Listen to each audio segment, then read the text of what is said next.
Hello, welcome to this special show. We are now less than a month away from one of the most awaited events for all of us in the year, which is of course the Cleanathon that will be taking place on the 2nd of October. That is the day when all of us really pledge ourselves to a campaign that is really very close to our hearts, Banega Swachh India. And what is it that we can actually do to aid in the cleaning up of the country, something which is a national priority and now of course a key priority for the government also, which is pushing in this entire period also to try and make sure that the Swachh Bharat Abhiyan continues to get a further movement forward. Sometimes we are asked by people, what is it that is expected of us? What is it that we can specifically do? Which is why on the Banega Swachh India campaign, we've come up with a very simple slogan, and there it is, hashtag Mere 10 Gaz. The concept of Mere 10 Gaz is clean up 10 yards around you. We are 1.3 billion people. If each of us clean up a small area around us, automatically this will be a Swachh India. And we are extending that this year to say that the 10 Gaz isn't just on the ground. It's not just the ground around you. It's also the air. Mere 10 Gaz also extends into the air around you because air pollution is such a huge crisis. So some specific areas that we're going to be talking about: Swachh Zameen, the ground around us; Swachh Hawa, the air that we breathe; Swachh Pani. Those are three aspects of it. And today on this particular program, we've gathered a panel of some of the most eminent experts in all of this to try and give us some sense of what it is that we can do. As governments, what can we do? As NGOs and people who are social activists, what can we do? And as the common citizens of this country, what is it that we can do? And let's try and arrive at a set of agendas for each of us. What is it that we can practically do in the next 3 to 4 months to try and make a difference? So let me now welcome all of our experts, and starting off, of course, with our partner Nitish Kapoor of RB.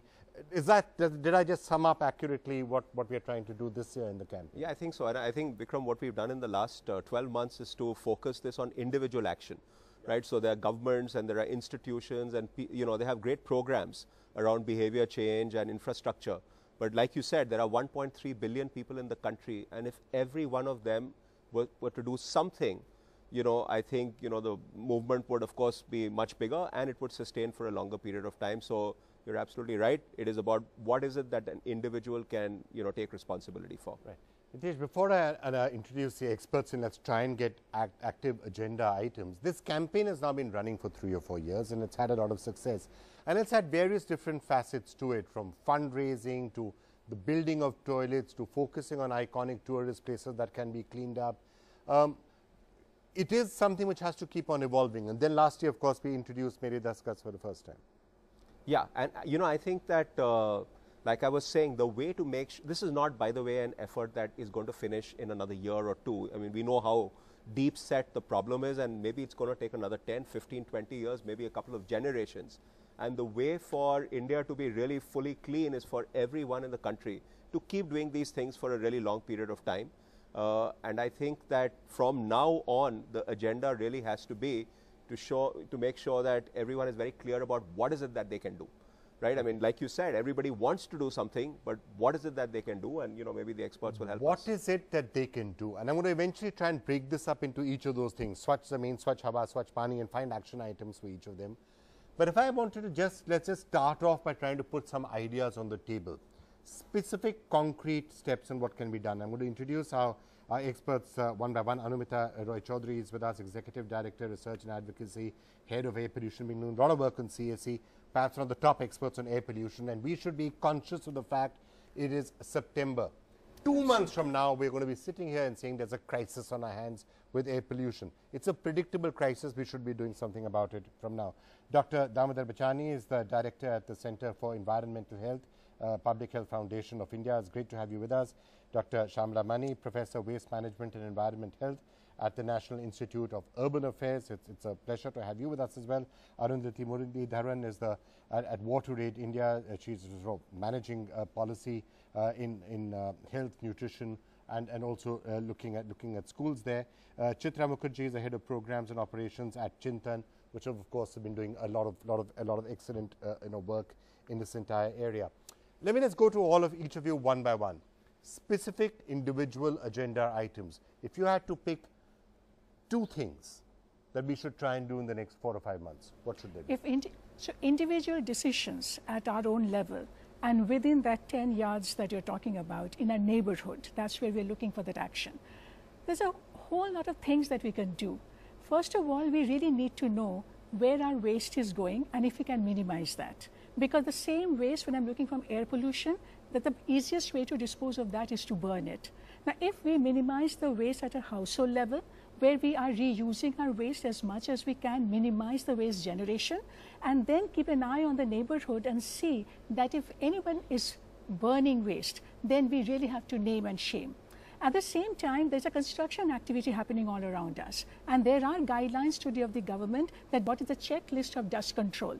Ensure that it happens. But individual decision where you have to reduce your pollution footprint of the way you travel. So as an walk, individual cycle. person, reduce the amount of pollution that you yourself Exactly. are emitting or are responsible Absolutely. for. And don't burn anything. No, That's and one of the walk, priorities. cycle and take public transport to reduce your per capita emissions. Okay. Some list that we can do as individuals. Let me come to you. Your thoughts.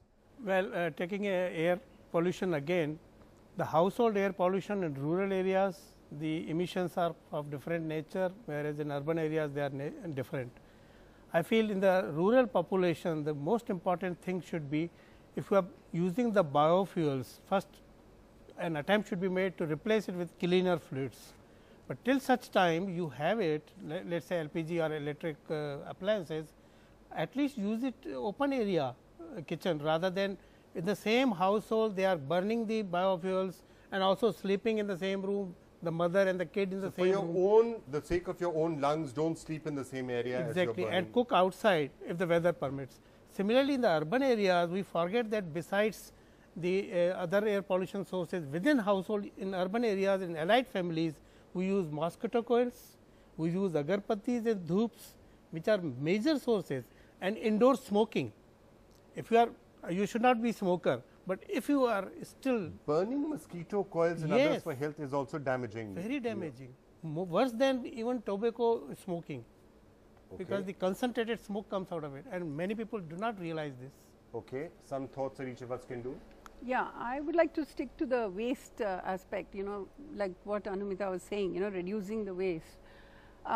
The lot of citizens are facing, I don't know, they think it's a big challenge, not to be able to segregate at source and to keep the waste, stored in your house until somebody comes to collect it, those kind of things. And I would like to say that if it's a challenge, then, just go beyond that and try to do it. It's not a big challenge. It's not just about 2 bins and about a green bin and a blue bin, and you're so Segregate waste at a personal level. That at a will personal go a long level, way. and do composting. It's not so difficult even at home.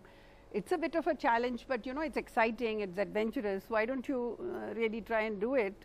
And if it's a challenge, it's good, because then you have something to do. All right. So taking off from Dr. Mani's point, I think that in places like Delhi, we live in also colonies. So we have resident welfare associations. So definitely look at figuring out how you can segregate waste at home and engage the residents in your colony to do this even at a colony or at a community level. So we're encouraging others who we live next to do this.